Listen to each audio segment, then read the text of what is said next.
Hello everyone and welcome to our channel. If you like our summaries, remember to subscribe and activate the notification bell. Today I'm going to tell you about a mysterious drama series called Pending Train. Spoilers ahead. You've been warned. The series begins in Tokyo on an ordinary morning with several people going about their daily routines. Kayashima, a hairdresser, is about to board a train, wondering whether he should meet a certain person. At the same time, Sai, a high school PE teacher, is waiting on the platform to go to work. She's surprised when she spots Shirahama, the man she's secretly been in love with for a long time. However, Shirahama doesn't seem to recognize her, and we learn that he's also waiting for the train. Shortly after, the train arrives and all three of them board, along with several other passengers. Everyone is lost in their own thoughts, mentally planning their day. But suddenly, an earthquake alert sounds, and chaos ensues as several people and objects mysteriously disappear.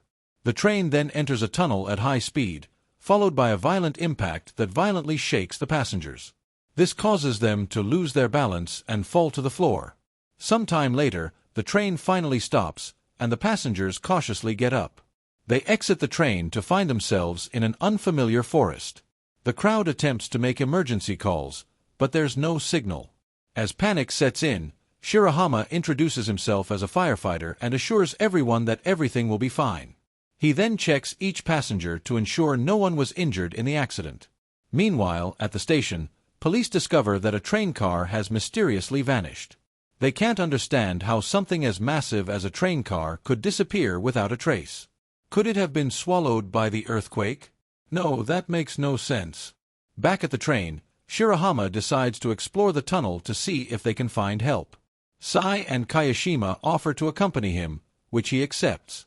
They walk through the tunnel until they reach the other end, and what they discover shocks them. There are no buildings at all. All they see is a vast desert and mountainous terrain. Shortly after, the trio returns to the train and informs the other passengers of their discovery. This terrifies the crowd even more, who believe they are in another world. Shirahama then approaches everyone and asks for their names to make a list. All 46 passengers share their information, except for Kayashima, who refuses to reveal his name. Meanwhile, Sai is impressed by Shirahama and remembers that he had visited her school to provide firefighter training. That was when she first saw him and began to take an interest in him. Later, a young woman named Rina comes across a newspaper article about a murder suspect seen near the train. Feeling hungry, she searches the bag next to her hoping to find food. It turns out to be Kayashima's bag, and all she finds is a pair of scissors and a prison letter. Rina quickly puts the items back and secretly steals food from another bag. She eats most of it and leaves the empty packaging with Kayashima. Afterwards, the passengers start getting hungry, so Sai checks her bag to share her food, but she's shocked to discover that someone has already stolen it and demands to know who the culprit is. Kayashima is seen with the empty bag, so Rina immediately accuses him. She even reveals how she found a prison letter and weapons in his bag, suggesting he's a criminal. Kayashima denies the accusations, but no one believes him and everyone becomes frightened. This deeply saddens the poor man. He decides to leave the group and search alone for a path to civilization. Later, the group begins gathering all available food and distributing it equally. A vlogger films everything. Obviously, there's always one. While checking his previous recordings, he discovers Rina stealing the food. He immediately shows this to the others, who are stunned to learn that Kayashima is innocent. However, Rina doesn't feel guilty, and maintains that she didn't lie about him being a criminal. Sai and Shirahama are furious with the young girl and scold her, before setting out to find Kayashima. Meanwhile, he wanders aimlessly until he comes to a ravine with no way out. As he examines the surroundings, the ground suddenly collapses beneath his feet, causing him to slip. Kayashima finds himself hanging from a tree root on the edge of the precipice. Fortunately for him, Sai and Shirahama arrive just in time and join forces to pull him to safety. Once saved, they apologize for not trusting him and letting him go. Kayashima responds that he doesn't care because he doesn't consider them friends. The next day, the passengers are in a desperate situation, with help still not arriving. They begin exploring the woods, hoping to find a way out. In the evening, a high school student reveals he discovered a can of a product with a manufacturing date of 2026. An old woman named Tanaka adds that she spotted the Tokyo Bloom Tower, a structure scheduled for completion in 2026. Meanwhile, a botanist named Kato reveals he discovered a plant that scientifically shouldn't exist for another 30 years. Based on these clues, the group hypothesizes that their train has traveled 30 years into the future, to a world where civilization has collapsed. Shortly after, an injured man arrives at the train and frantically explains that he had found a cart of drinks, but before he could bring it back, someone stole it from him. The group immediately suspects Rina, but she swears she's innocent this time. Regardless, they conclude that the thief is among them. Faced with the accusations and arguments that follow, Shirahama intervenes to calm the situation and sets up a tarp to collect rainwater, hoping to capture at least some dew. Unfortunately, it doesn't rain, worsening their already desperate situation. The next morning, the train conductor catches Tanaka with a water bottle and realizes he's the cart thief. He immediately brings him before the other passengers and reveals the truth. Tanaka doesn't deny it and offers to exchange water for money, since only he knows the location. But Kayashima grabs the old man and threatens to kill him if he continues to behave this way. Terrified, Tanaka says, "I was just kidding," and finally leads the group to the cart. Everyone receives a bottle of water, which momentarily delights them, but they know it won't last long and that they must find a source quickly. The following day, a small group sets out to search for a water source. On the way, they encounter a few frogs and notice that the ground is damp, signs that they're approaching their goal. After hours of walking, Shirahama secures a safety rope and carefully climbs a cliff, while the others wait below. He finally discovers a fresh water stream and informs his companions. However, as he continues his exploration, Shirahama is astonished to see a vast sea nearby, with Mount Fuji visible in the distance. But this isn't the Mount Fuji they know, as there's no trace of civilization on the horizon. Back at the train, Shirahama shows the photo of Mount Fuji to the passengers. They're shocked, as it definitively confirms their theory of time travel.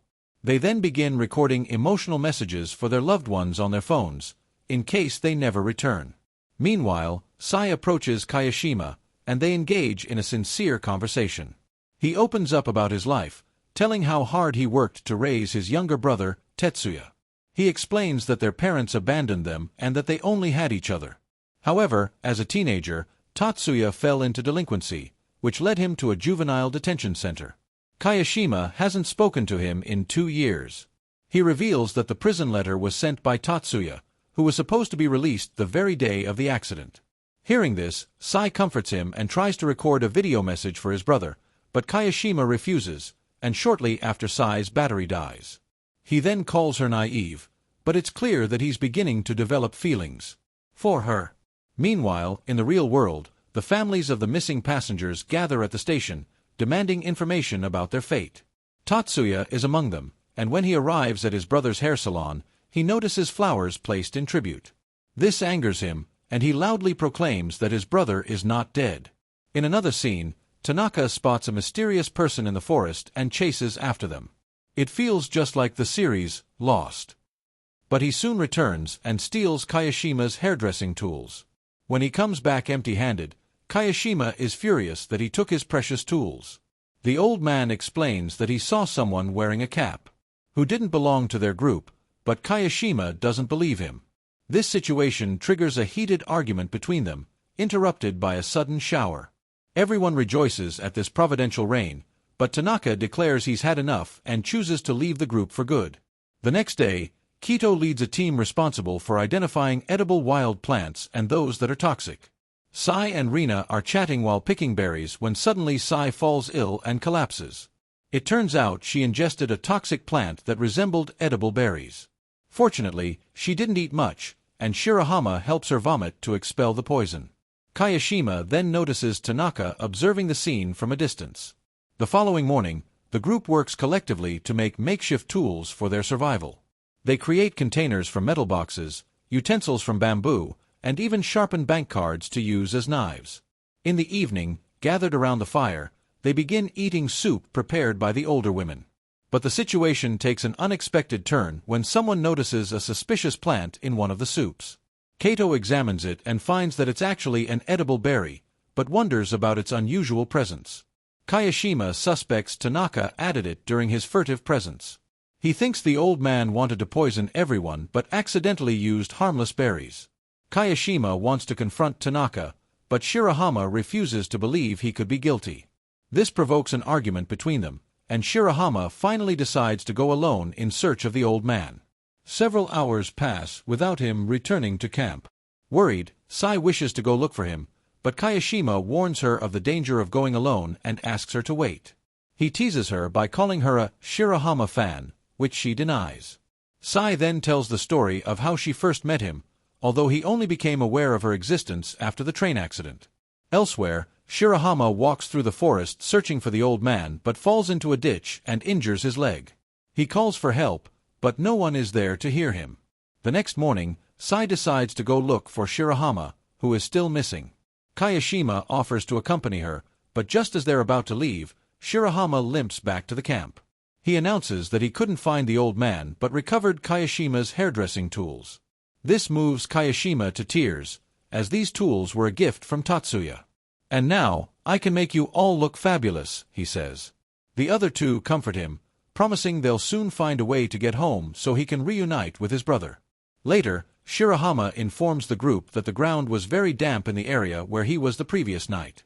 He suggests that if there's a river nearby, they might even be able to fish. The group is enthusiastic about this idea and is motivated to find the river. Meanwhile, in the real world, police are looking for a suspect wearing a cap who stabbed someone at a train station a few days earlier. Surveillance footage reveals that the suspect boarded the same train that mysteriously disappeared. In the forest, Shirahama, Kayashima, and Kito explore the woods in search of the river. They spot a bird, a sign that there might be food nearby. Kito moves forward to investigate, while the other two notice a strange man wearing a cap in the distance. Shortly after, they hear a groan. It's Kito, seriously stabbed. Unfortunately, the attacker flees before they can catch him, and the episode ends on this dramatic note.